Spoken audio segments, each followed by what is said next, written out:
코로나19 기획특집. 같은 위기, 다른 대응이 가져올 전 세계 패러다임의 변화.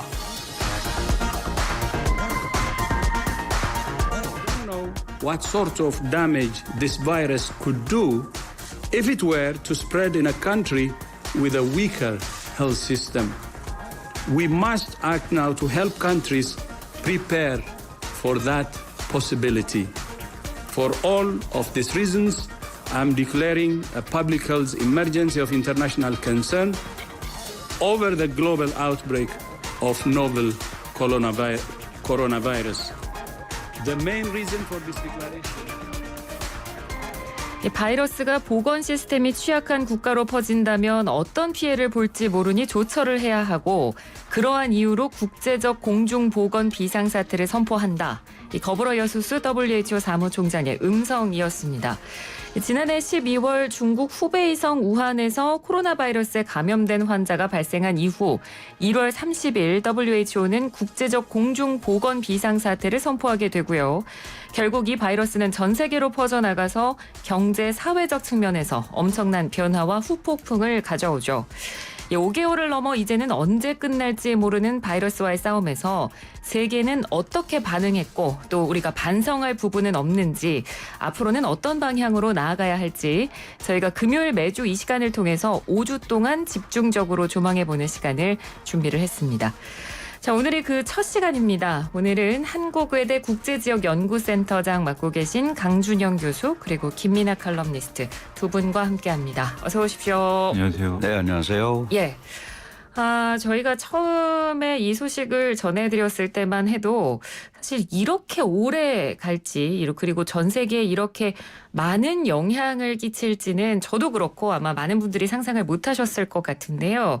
교수님께서는 어떻게 보셨습니까? 네, 저도 마찬가지죠. 네. 전염병 전문가도 아니고 이제 여러 가지 상황을 수집을 해서 그냥 제가 생각할 수밖에 없습니다. 사실 이제 그 이전에 바이러스가 오래 지속이 돼서 인류 역사 발전에 큰 영향을 끼친 그런 전염병도 있었지만 최근을 보면 2003년, 4년에 사스 사태 같은 경우도 한 6개월 가다가 바이러스가 자연 소멸이 됐단 말이죠. 네. 그리고 에볼라도 마찬가지입니다. 그러니까 이제 그런 거에 우리가 예를 생각을 해서 한 6개월 정도 가면 좀 가라앉지 않을까. 이제 네. 이런 기대와 희망이 섞인 걸 했던 건데 그 당시에도 보면 많은 전염병 전문가들은 이번에 꼭 그렇지 않을 수도 있다라는 또 그 경고도 하긴 했었습니다. 지금은 팬데믹이 진행이 되면서 엔데믹이라는 또 말이 네. 나오잖아요. 이 주기적으로 계속 갈 것 같다. 결국은 준비를 해서 가는 수밖에 없는 그런 좀 답답한 상황이고 적어도 치료제라도 나와야 뭘 움직일 맞습니다. 텐데 네. 그 부분이 더 시급한 것 같아요. 예. 그러니까 물론 지금 확산세를 봤을 때는 처음보다는 약간 누그러들었다라는 분석이나 통계가 어느 정도 나오고 있습니다만 그래도 전 세계적으로 봤을 때 이 코로나19 확진자 수 그리고 사망자 수는 굉장히 지금 상상을 초월할 정도로 어마어마한 숫자가 나왔거든요. 지금 추이를 그러면 김민아 평론가님께서 한번 좀 정리를 해 주시죠. 지금까지 전 세계적으로 누적 확진자 수는 한 440만 명을 넘는 상황이고요. 예. 사망자는 30만 명에 육박하고 있는 상황입니다. 그리고 이제 가장 많은 확진자 수가 나온 국가가 미국인데 143만 명을 넘고 있고요. 사망자도 8만 5천 명을 넘는 수준입니다. 유럽에서 가장 많은 확진자가 나온 국가는 스페인인데 여기 27만 명을 넘겼다 그러고 사망자도 2만 7천 명을 넘어선 상황인데요. 영국은 확진자 한 23만 정도 되고 네. 사망자 수는 3만 3천 명 정도로 이제 유럽에서 가장 많은 수준입니다. 그리고 우리와 가까운 일본의 코로나 확진자가 1만 한 7천 명 가까이 되는 상황이고 사망자도 700명을 넘어선 상황이어서 대단히 좀 엄청난 숫자다 이렇게 봐야 되겠죠. 네, 맞습니다. 그래서 저희가 오늘 5주간의 특집을 마련했고 오늘이 첫 시간이고요. 그래서 코로나19로 예기치 않게 변화된 세계의 모습 그리고 이 코로나19라는 바이러스라는 변수에 이제 각국들이 어떻게 대응을 했는지 그 차이점, 공통점들을 집중적으로 알아보는 시간을 저희가 첫 시간에 좀 준비를 했는데요. 자, 그러면 먼저 코로나19로 국제적 이벤트들도 굉장히 연기된 것들이 많습니다. 어떤 것들이 있는지 평론가님께서 좀 짚어주시죠. 최근에 이제 뭐 러시아 전승절 75주년 행사가 이제 5월 9일 날 예정이 돼 있었는데 에마뉘엘 마크롱 프랑스 대통령하고 시진핑 중국 국가주석 등의 외국 정상들에게 다 초청사안을 보낸 상황이었는데도 그랬죠. 이 코로나19에 따른 우려가 이제 커지면서 전격 취소가 되는 이런 상황이 있었습니다. 근데 이거 외에 이제 뭐 도쿄 올림픽이 코로나19 때문에 개최가 어려운 상황이 네. 되니까 이것도 이제 연기가 됐죠. 처음에는 이제 뭐 일본 정부가 좀 그래도 어떻게든 치르고 싶다라는 의사를 여러 가지로 표명을 했지만 각국의 이제 불참 선언 이런 것들이 이어지고 하다 보니까 이런저런 방법을 통해서 좀 여론을 떠보는 이런 과정이 있었고요. 네. 거기다 도널드 트럼프 대통령이 연기를 해야 되지 않느냐 이런 취지의 얘기를 하면서 공식적으로 이제 어쨌든 1년 연기가 결정된 그런 상황이죠. 네. 그리고 이 전에 이제 시진핑 중국 국가주석이 또 일본에 간다 이 얘기가 있었는데 원래 이제 그 지난해 6월 달에 G20 정상회의에서 이게 오사카에서 열렸는데 이 자리에서 이제 뭐 벚꽃이 필 무렵에 이 시진핑 주석을 네. 일본에 초청한다 이렇게 얘기를 해서 이제 4월 달에 이제 방한을 한다 이런 얘기였는데 이것도 이제 미뤄진 상황이죠. 그동안에 이제 중국과 일본의 관계가 상당히 좀 안 좋은 상황이었는데 모처럼 이 관계가 좀 개선하는 그런 계기가 될 예정이었는데 뭐 이것도 안 됐습니다. 그리고 가장 이제 또 중요한 게 중국의 양회라고 있지 맞습니다. 않습니까? 네. 중국 최대 정치 행사고 전국인민대표대회, 전국인민정치협상회의 두 개를 얘기하는데 이게 이제 평상시에 개최되던 시기보다 2달 정도 연기가 돼서 21일부터 개최가 된다 이런 얘기가 나오는데 이 양회 기간 자체가 이제 코로나19 여파 때문에 좀 줄어든다고 하고 그리고 참석자를 대상으로 해서 코로나19 검사를 다 시행하는 엄격한 방역 조치를 취할 거기 때문에 네. 이 참석 인원 자체도 줄어들 거다 이런 얘기가 나오고 있습니다. 네. 이 양회 이야기가 나왔으니까 또 교수님께 질문을 드려보고 싶은데 양회가 연기된 게 그러니까 1978년에 중국 개혁 개방 시작된 이래 처음이죠. 네, 뭐 기본적으로 양회라는 것이 지금 말씀하신 대로 전국 인민정치협상회의하고 이 의회 기능을 가지고 있는 헌법상의 중국 최고 권력 기구입니다. 중국 네. 전국 인민대표대회. 이게 이제 2월 말 3월 초에 보통 시작을 하면서 한 해의 정치 일정이 시작이 되는 거거든요. 중국은 잘 아시는 춘절이라는 네. 이제 설이 있기 때문에 그게 끝나면 우리가 이제 정상적인 국가 정부 통치 활동을 한다라는 메시지입니다. 이게 양회가. 근데 이게 외부 바이러스 전염병에 의해서 이제 이걸 못한 거니까 네. 올해 청사진을 펼칠 수가 없는 거죠. 그런 의미에서 이 양회가 갖고 있는 의미가 매우 중요한데 특히 정치협상회의는 자문기구이기 때문에 특별하게 국가정책에 직접적인 정책 결정이나 뭐 심의를 하지는 않습니다. 다만 전국인민대표대회는 경제성장률 올해 얼마로 할 건지 뭐 예산은 어떻게 짤 건지 그리고 서방세계가 늘 관심을 가지고 있는 국방예산이 올해 얼마나 네. 늘었나 보자.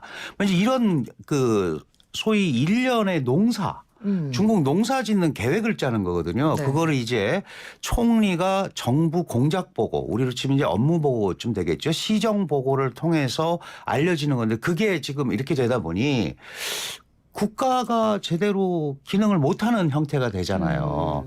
그런데 다른 국가들을 보면 의회 정치 합니다. 그죠? 뭐 네. 자신들이 모여서 하는데 중국은 공산당이 통치하는 국가니까 야 이거 지금 비상사태야. 하지 마.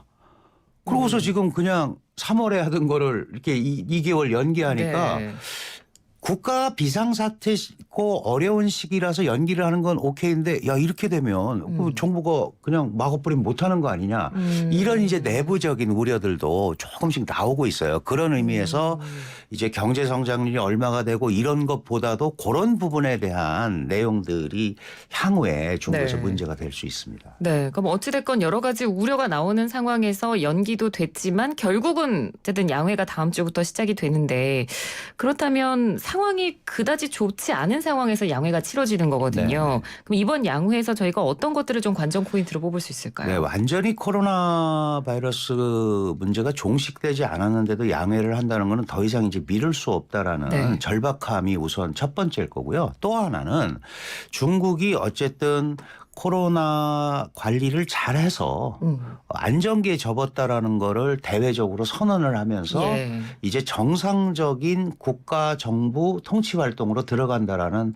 선언이죠. 이제 그런 의미에서 그러면 결국은 선언만 갖고 되는 건 아니고 이제 경제 성장률을 얼마로 할 건지 그리고 지금 전 세계가 다 마찬가지지만 이 소위 경기부양 자금을 넣어야 이게 지금 네. 발동이 걸리지 않겠습니까? 네. 그래서 우리 돈으로 한 1,400조 원 정도의 경기부양 자금을 늘려고 계산을 하고 있는데 이게 또 항상 긍정적 효과만 있는 건 맞습니다. 아닙니다. 네. 2008년 그 서프라임 모기지 사태 났을 때 약 800조 정도 집어넣었는데 그 돈이 경기 부양이 아니고 부동산과 주식 시장으로 가서 엄청나게 고통을 겪었거든요. 그러니까 이런 부분을 어떻게 처리할 건지 네. 그리고 산업 정책은 어떻게 할 건지 미국한테 계속 지금 맞습니다. 압박을 받고 있는데 그런데 또 그 중국 정부는 우리가 신산업에 더 많은 투자를 하겠다. 5G나 이런 거. 이렇게 해서 또 이제 맞불 작전으로 지금 나가고 있거든요. 그러니까 이런 부분들이 어떻게 흘러갈까 이런 예. 것들이 이번에 자세히 한번 우리가 살펴봐야 되는 그런 대목이 아닌가 생각이 됩니다. 네, 양회가 본격적으로 개최되면 저희 시간에도 한 번 더 좀 자세하게 다뤄보도록 하고요. 아까 이제 김민하 평론가께서 코로나로 연기된 국제 일정 여러 가지들을 쭉 정리를 해주셨는데 그 중에 혹시 가장 주의 깊게 본 부분 어떤 걸 꼽으실 수 있을까요?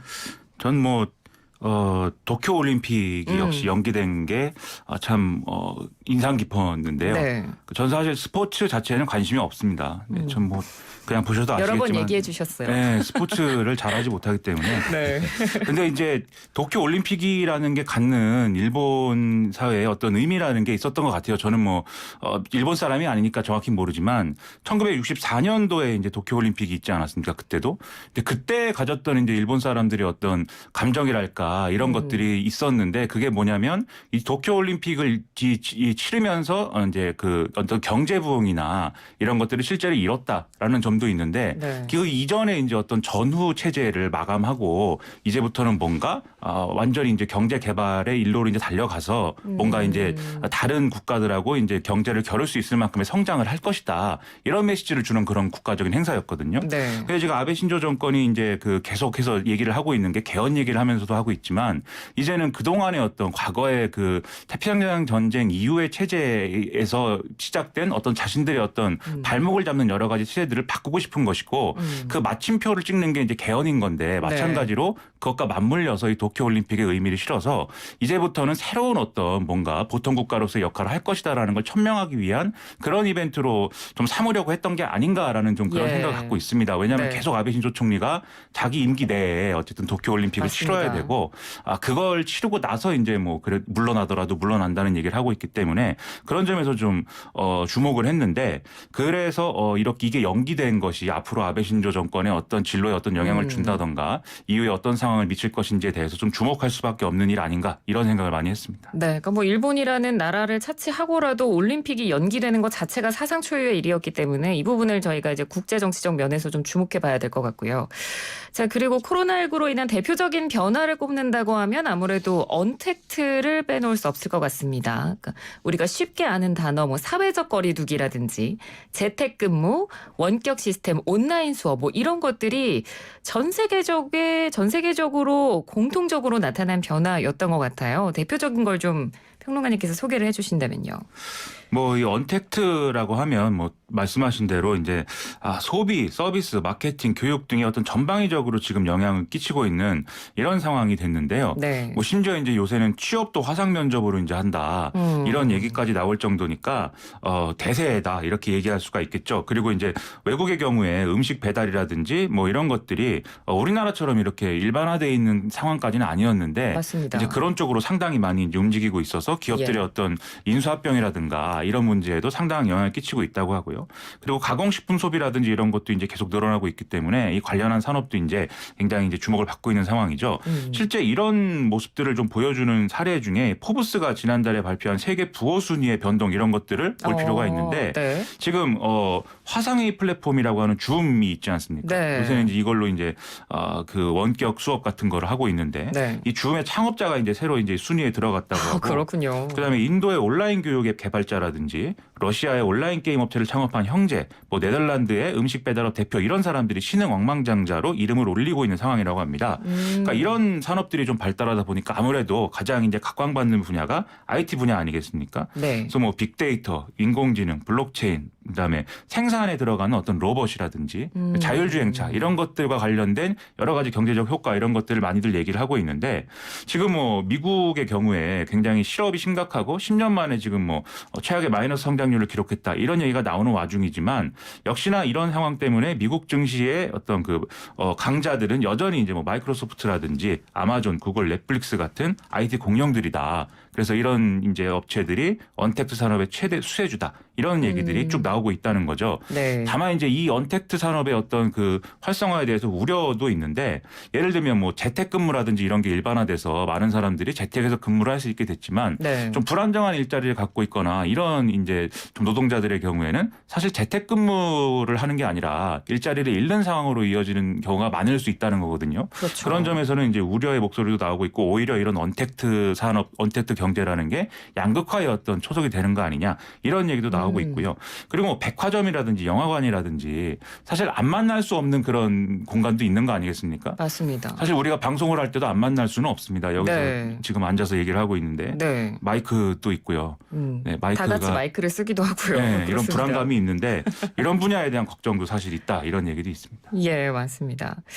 이 코로나19를 대처하는 과정들, 뭐 각 나라별로 굉장히 다양한 양상들을 보여줬습니다만 또 저희가 뭐 이 시간에도 접하면서 저도 개인적으로 좀 약간 놀랍기도 하고 그랬던 부분이 그러니까 소위 잘 나가는 그러니까 선진국이라고 알고 있었던 그런 나라들에서 국민들 일부에서 사재기 열풍이 있었던 적이 있었거든요. 사실 우리나라에서는 이번에는 볼 수 없는 모습이어서 저 나라의 국민들이 어떻게 저렇게 불안감을 느낄까 이런 부분에 좀 의문감을 가지기도 했고요.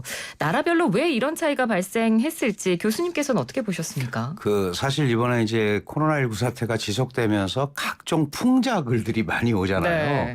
그 중에 지금 말씀하신 대로 우리가 동경하던 그런 유럽이나 이런 선진국들이 진짜 선진국이 아니었다. 우리나라가 훨씬 낫다. 이제 우리가 그런 소리를 네. 했던 그런 이제 뭐 우스갯소리는 아니죠. 실제로 그런 모습을 이제 드러냈고 우리는 그걸 안 했으니까. 근데 기본적으로 이번 사태를 보면 이게 뭐 중국에서 발언했다, 발병했다 여러 가지 얘기가 있지만 이런 것들이 미국까지 이어지고 유럽까지 갈 거라고는 생각을 안 했던 것 같아요. 이게 이제 그 전에 사스라든지 에볼라처럼 뭐 국부적으로 유행한 다음에 점차 소멸되는 거 아니냐. 그래서 굉장히 안이한 대처를 한 거죠. 네. 안이한 대처를 해서 이게 갑자기 확산을 하니까 결국 심리적인 불안으로 이어진 것 같습니다. 이렇게 정부는 계속 괜찮다고 그랬는데 지나다 보니까 이게 점점 커진단 말이죠. 그러면 정부 신뢰의 위기가 오죠. 많은 사람들이 맞습니다. 우리 정부 못 믿겠다. 이거 제대로 하는 거냐. 뭐 말이 할 때마다 다르다. 이제 이렇게 되는 거죠. 그러면 결국은 믿을 건 나밖에 없다. 이렇게 되는 거예요. 그러면 내가 이 일반적인 삶을 영위하는데 제일 필요한 게 뭐냐. 그러면 먹거리. 그다음에 뭐 특히 그 미국이나 일부 서방 지역에서는 화장지 뭐 이런 것들이 엄청나게 네. 필요하다고 그러지 않습니까? 그게 마지막 보루라고 생각을 하는 거죠. 그러니까 결국은 안이한 대처가 사재기로 이어진 이런 상황인데 저는 이 점에서 사실 대한민국의 의료 시스템이 뭐 최선진이고 많이 그런 얘기하죠. 꼭 그렇게 공짜로 다 해줄 필요가 있느냐. 다른 데서는 다 돈 받고 하는데. 근데 이번에 드러났지만 전 세계가 의료 방역 시스템을 제대로 갖추고 있지 못하더라. 네. 선진국들도 결국은 누가 나타나면 뭐 개인 부담으로 알아서 치료하는 이런 정도고 돈 있는 사람들은 안 나타나면 되는 거죠. 바닷가에다가 배 띄워놓고 요트에 앉아 있으면 되고 그런데 실제로 움직여야 되는 사람들은 이 전염병에 노출이 될 수밖에 없고 그런데 네. 그걸 누구도 케어해 주지 못한다. 이런 것들이 나타났기 때문에 결국은 정부 신뢰 위기로 간 부분이 상당히 많다. 그래서 스스로를 지킨다는 뜻에서 이렇게 된 거고 이게 또 문화적 차이도 있습니다. 네. 자본주의 시스템으로 계속 발전해온 나라는 뭐 내가 책임지는 거지 뭐. 내가 돈 있으면 내가 하는 거고 없으면 할 수 없고 이런 게 있는데 우리 같은 경우는 국가주도형 경제 발전을 쭉 해왔고 자본주의 시장 경제를 한다고 하지만 또 일부 기대는 게 있죠. 그렇습니다. 정부 정책에 이제 그런 네. 것들의 차이가 이번에 좀 극명하게 나타나지 않았나 이렇게 보고 싶습니다. 네, 어떤 정부의 각국 나라별로의 어떤 정부의 대응 방식 그리고 공공보건 의료 체계의 어떤 허점들 이런 것들을 저희가 이번 사태를 통해서 좀 파악할 수가 있었습니다. 자, 세계를 만나는 시간 나와 함께하고 계시고요. 오늘은 패러다임의 변화, 같은 위기 다른 대응은 어떤 결과를 가져올까 기획 특집으로 보내드리고 있습니다. 자, 코로나19로 전 세계에 나타난 변화들에 대해서 좀 저희가 짚어봤는데 그렇다면 이 변화에 세계는 어떻게 대응을 했는가 공통점과 차이점에 대해서 이야기를 할 텐데요. 일단 공통점으로 꼽아본 부분은 아까 교수님께서도 잠깐 언급을 해주셨습니다만 부양책들, 각종 부양책들, 천문학적인 돈풀기가 나라별로 쏟아졌습니다. 어떤 것들이 있었는지 평론가님께서 소개를 좀 해주시죠. 대개의 국가들이 말씀하신 대로 이제 경기 부양책을 다 쏟아내는 그런 상황이었는데요. 주요국의 GDP 대비 경기 부양 규모를 따져서 순위를 매겨보면 일본, 미국, 스웨덴, 독일, 프랑스 뭐 이런 순서였습니다. 그런데 이제 그 가장 그래도 액수로 쳤을 때 가장 많은 돈을 이제 풀고 있는 것은 미국 정부라고 볼 수가 있겠는데 예. 그동안 4차례 경기 부양책을 내놓으면서 한 2조 9천억 달러 가량을 투입한다라고 얘기를 했지만 이것도 지금 모자란다라고 얘기를 해서 추가 부양책 논의를 하는 중이거든요. 그래서 이제 최근에 제롬 파월 이제 미 연준 의장에 대해서 트럼프 대통령이 계속 이제 마이너스 금리를 압박하고 있는 상황인데 네. 제롬 파월 의장은 그것에 대해서는 이제 부정적인 견해를 피력을 했습니다. 그런데 이제 이것은 이제 통화 정책에 대한 입장이고 재정 정책에 대해서는 지금까지 이제 투입한 재정도 이제 모자라고 더 이제 필요하다라고 얘기를 하는 그런 상황이거든요. 네. 그래서 앞으로도 이제 더 이 재정이 투입이 될 것 같고요. 그러니까 중국의 경우에 앞서 말씀하셨듯이 뭐 특별 국채 발행 이런 이제 재정 확대책을 이제 계속 논의를 하고 있고 이 내용을 이제 전인대 개막식 때 공개를 한다 이런 보도가 나오고 있는 상황이죠. 네. 일본 정부 지난달 7일에 117조엔 규모의 경기 부양책을 발표를 했는데 이 내용은 중소기업과 영세 자영업자에 일단은 초점이 맞춰져 있어서 지금 대기업 예를 들면 항공, 자동차, 철강 이런 산업까지 좀 수혜를 받을 수 있는 이런 이제 이런 좀 부양책의 확대를 준비 중이다 이런 얘기도 나오고 있습니다. 네. 이런 얘기들에서 좀 뭐랄까요? 좀 다른 이제 양상이 보여지는 게 유럽연합의 경우인데 유럽연합은 최소 지금 한 5천억 유로 규모의 구제 방안에 지금 각국이 합의한 상태지만 이거 외에 1조 유로 이상의 어떤 재정을 투입을 해서 경제를 재건하자는 게 유럽연합 집행의 방안인데 네. 이건 이제 합의가 안 되고 있는 그런 상황입니다. 이유는 독일의 이제 헌법재판소가 이 공공채권 메인 프로그램이라는 게 이제 유럽연합의 월권이다 이런 논리를 가지고 제동을 걸었기 때문인데 네. 원래 유로존이라는 것에 대해서 다른 유럽 국가들이 이게 너무 독일 중심인 거 아니냐 이런 불만을 가지고 있었거든요. 그렇죠. 그리고 또 이번에 또 어떤 확진자 수가 크게 늘어난 남유럽 국가의 경우에는 우리가 이제 난민 문제나 이런 것도 이제 최우선으로 사실은 피해를 받는 국가들인데 이번에 경제 문제에 있어서도 독일 때문에 좀 어렵지 않느냐 이런 여론이 커지고 있어서 좀 유로존 무용론이라든지 이런 것들이 더 커질 우려가 지금 제기가 되고 있습니다. 네, 뭐 유로존뿐만 아니라 그래서 EU 전체가 흔들리는 거 아니냐, 뭐 하나의 유럽이라고 지금까지 고수를 해왔던 그 정신 자체가 지금 흔들리는 게 아니냐라는 목소리도 유럽 쪽에서 나오고 있는데요. 그리고 교수님 보면 이 전 세계적으로 긴급 기본 재난소득에 대한 공론화가 이뤄졌다는 거 이런 부분도 국제 정치학적 측면에서 좀 평가를 해볼 만한 대목인 것 같거든요. 네, 뭐 그런 면이 분명히 있습니다. 다만 이제 우리가 그 전 단계를 좀 먼저 살펴보면 이번 코로나19 바이러스 사태를 맞으면서 국제사회가 보인 모습은 각자 도생입니다. 맞습니다. 알아서 살자. 뭐 돈 많은 나라는 많은 나라대로.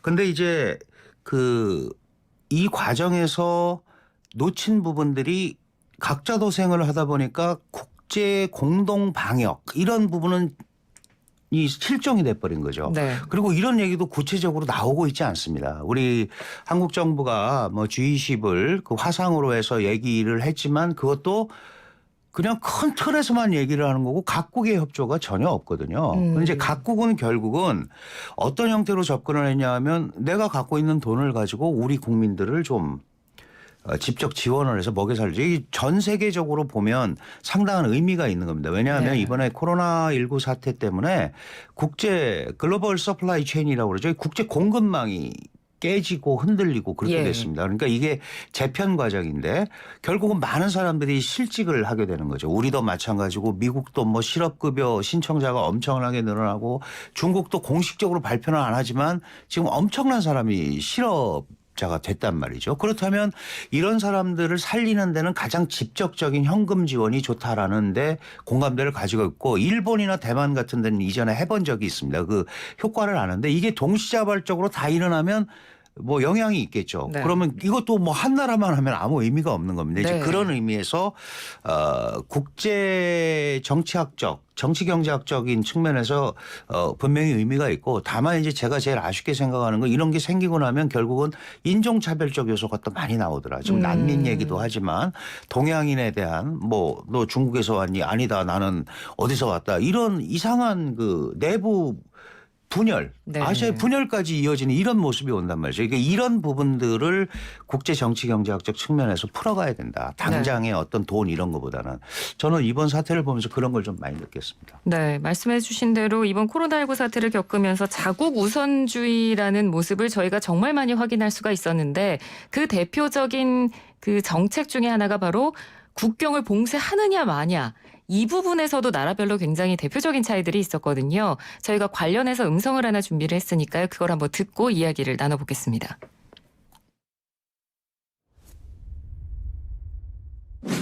To keep new cases from entering our shores, we will be suspending all travel from Europe to the United States for the next 30 days.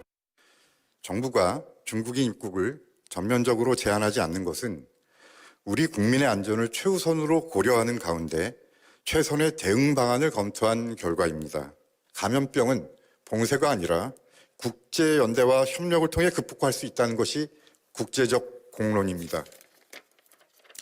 이상의 5가지 이유 등으로 네, 저희가 두 가지 음성을 들려드렸는데 처음에 나온 건 이제 트럼프 대통령의 발언이었습니다. 유럽에서 코로나19 확산세가 심각해지면서 트럼프 대통령이 갑작스럽게 기자회견을 통해서 유럽에서 들어오는 미국에 들어오는 모든 여행 입국자들을 금지하겠다 이렇게 얘기했던 거였고요. 그리고 이어서 들려드린 목소리는 강민석 청와대 대변인이 코로나 사태 초반에 왜 대한민국 정부가 중국인 입국 전면 금지를 하지 않았는지 그 부분에 대한 브리핑을 하는 내용을 들려드렸는데 이렇게 뭐 미국과 대한민국 저희가 두 가지 음성을 들려드렸습니다만 정말 이 봉쇄 정책 여부를 두고 나라마다 정말 차이가 많았어요. 어땠습니까?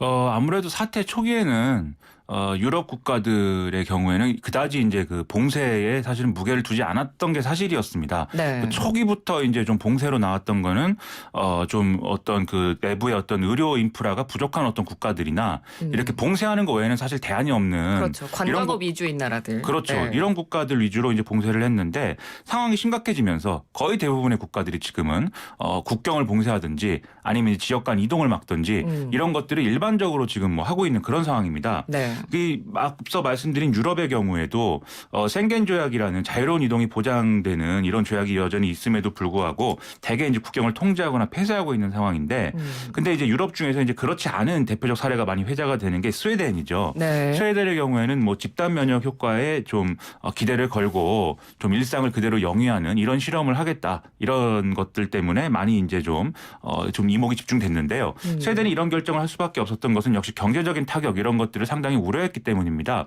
근데 최근에 이제 나오는 얘기는 실제로 이제 좀 해보니까 집단 면역 효과에 이제 좀 기대를 걸었지만 경제적 타격 자체는 다른 국가들하고 비슷한 상황이다. 이런 얘기가 나오거든요. 그래서 이거 왜 한 거냐 이런 이제 의견도 내부에는 있다고 하는데 다만 이제 스웨덴 국민들의 코로나19 면역률 자체는 상향을 했겠죠. 그렇기 때문에 이게 이제 경제적 타격이 단기적으로는 있지만 장기전에서는 좀 스웨덴이 유리할 수도 있지 않겠느냐 이런 얘기들도 하고 있는 상황입니다. 네. 이외에 이제 좀 지도자들의 특성에 따라서 이제 정책이 달랐던 그런 뭐 국가들도 있는데요. 뭐 브라질이라든지 뭐 벨라루스, 투르크메니스탄 뭐 이런 좀 어떤 비정상적인 정치 체제를 갖고 있거나 아니면 좀 정치적 혼란이 있는 국가들의 경우에는 봉쇄를 하지 않고 자신들은 뭐 코로나19에 대한 영향이 아주 제한적이다라고 주장을 하는 이런 국가들이 있었는데요.